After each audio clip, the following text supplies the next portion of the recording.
Pô, gente, em meus vídeos sobre o conflito entre a Rússia e a Ucrânia, desde o início eu falei de que uma das exigências óbvias da Rússia, que era que a Ucrânia não entrasse na OTAN, deveria ser aceita pela Ucrânia.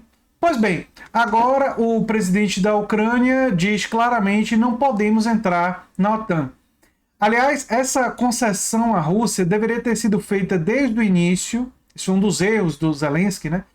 E deveria ter sido utilizada para tirar os argumentos do Putin. Uma coisa que eu disse no nos meus primeiros vídeos sobre esse tema. Vocês podem ir lá, voltar e checar que eu falei sobre isso. A Ucrânia tinha que se posicionar de que seria um Estado neutro, de que não iria entrar na OTAN, porque isso tiraria de Putin um dos seus argumentos. Outra coisa que eu falei foi que deveria aceitar a formação de uma força internacional para combater o problema das milícias neofascistas em seu território, né? Aquela galera que gosta de colocar o tal do Sol Negro, né? Isso nem apareceu nas exigências recentes da Rússia, e eu vou falar sobre isso nesse vídeo de hoje. Quero lembrar vocês também que o meu TED Talk já está disponível e eu vou colocar o link no comentário fixado, em que eu falo sobre democracia do século XXI. Para quem não conhece, o TED é um espaço de novas ideias e tal, e eu estou lá apresentando o meu TED Talk, né? Então, espero que vocês divulguem, espero que vocês assistam o vídeo do TED Talk. Enfim, eu torço para que vocês ajudem a ampliar o alcance. O vídeo foi postado, se eu não me engano, ontem, né? E tá só começando aí. Enfim, eu quero trazer para vocês isso que o Zelensky admitiu. Ele disse o seguinte: a Ucrânia não será membro da OTAN. Mais claro do que isso não podia ser, né? Nós entendemos isso. Ouvimos por anos que as portas estavam abertas, mas também ouvimos que não podemos entrar na OTAN. É a verdade e isso precisa ser reconhecido.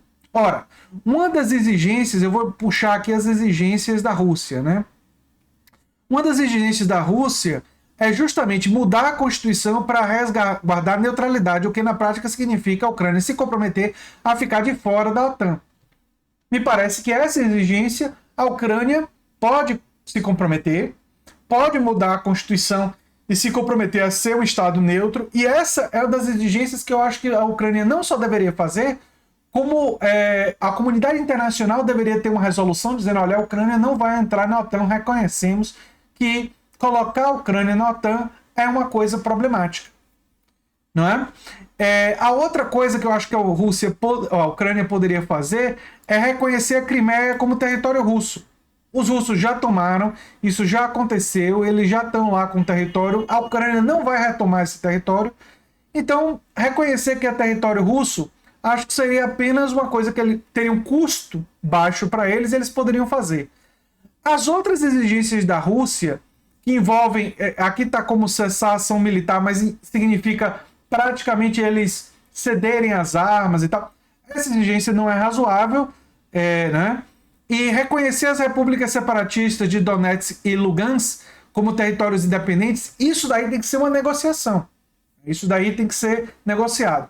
Essas duas exigências aqui do meio, né? Essas eu entendo que a Ucrânia poderia sim ceder, poderia, até porque, como eu falei lá no meu primeiro vídeo, a Ucrânia não iria conseguir provavelmente entrar na OTAN. Existiam vários motivos que dificultavam, nem todos os membros da OTAN eram favoráveis à Ucrânia entrar.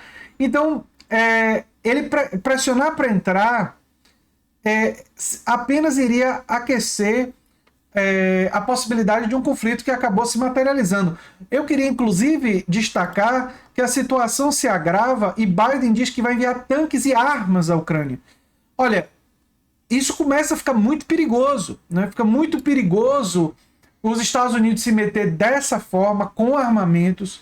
Se esses armamentos forem responsáveis pelas mortes de soldados russos, a gente sabe que a retaliação pode ser complicada, e aí uma escalada de violência levar a um lugar que, imagino, todas as pessoas que anseiam pelo mínimo de estabilidade geopolítica são contrários, né? Então, me parece que nesse momento seria realmente fundamental que a Ucrânia fizesse essas concessões, né?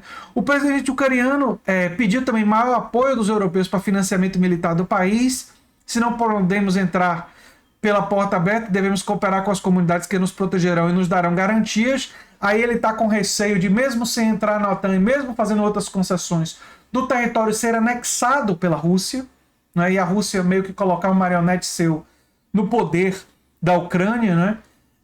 Quando o próprio Zelensky chegou ao poder, havia um bilionário que, de certa forma, muita gente interpreta que ele é um marionete dos interesses ocidentais, né? Nessa disputa entre essas potências.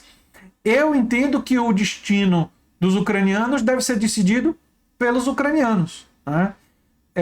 E não por potências outras. E a exigência que a Rússia faz deles serem neutros, né? deles ficarem de fora, né? Aqui, ó. A Rússia defende que a Ucrânia se estabeleça como Estado neutro sem que o país ingresse em nenhum bloco militar.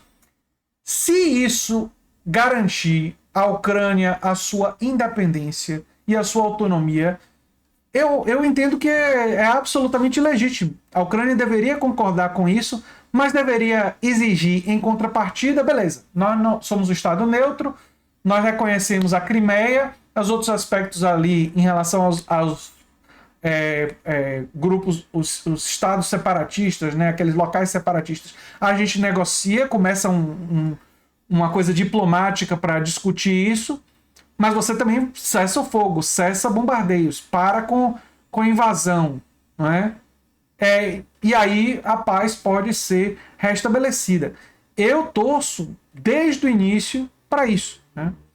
E esses movimentos de reconhecer que não vai entrar na OTAN e tal, são movimentos positivos. Mas, ao mesmo tempo, os Estados Unidos mandando armas e movimentos de conflitos e de bombardeios colocam essa situação da Rússia e da Ucrânia como potencialmente podendo envolver outros países e se tornando muito, muito, muito mais perigosa, né? Então, eu realmente torço de verdade para que se encontre uma solução diplomática, que a Ucrânia possa manter sua independência, não faça parte da OTAN, como agora, felizmente, o presidente Zelensky reconheceu isso, que já é um passo nessa direção, e que outras concessões sejam feitas de ambos os lados para que o conflito possa cessar, né? E aí tem muitos motivos para isso, interesses humanitários, entre outros. Eu quero lembrar a vocês que o meu curso introdutório sobre a obra de George Orwell está com as inscrições abertas. Eu peço a vocês que se inscrevam, que divulguem, é muito importante a gente aqui no canal. E Orwell foi uma figura que me inspirou muito para a minha defesa da democracia ampliada, que eu defendi pela primeira vez no meu livro A Nova Máquina do Tempo, que dá nome aqui ao canal, né? E que, claro, inspirou em grande medida o meu TED Talk, Democracia no Século XXI, né?